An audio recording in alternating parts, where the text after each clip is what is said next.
Qu'est-ce que le darwinisme social?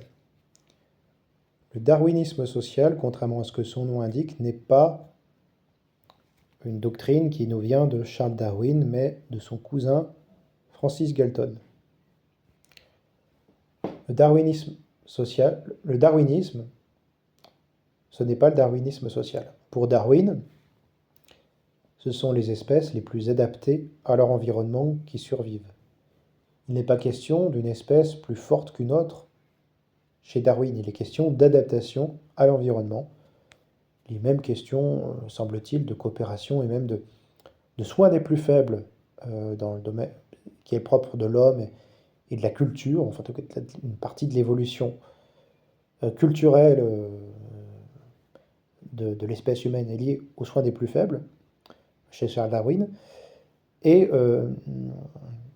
il y a une adaptation des espèces à leur environnement, chez Charles Darwin.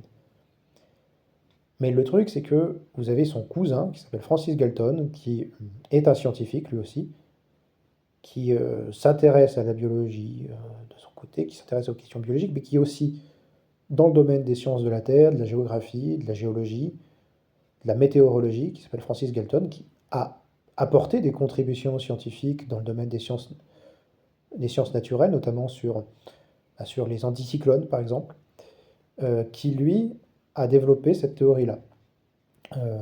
En fait, il a complètement déformé les idées de Darwin sur le sujet, de son cousin Darwin, et ça permettait un peu ça permettait d'être la nouvelle idéologie de la bourgeoisie. C'est-à-dire que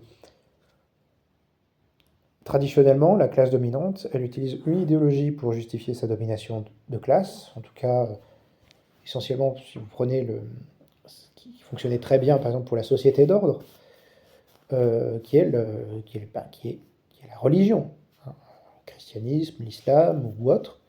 Donc la religion, ça permet de justifier l'ordre social. Au XIXe siècle, vous comprenez que la science progresse et dans une certaine mesure, dans certains pans de la société, Dieu recule dans les esprits. Et il faut pour la bourgeoisie une autre idéologie qui permette de justifier sa domination. Celle-ci, c'est une hiérarchie biologique entre les êtres humains.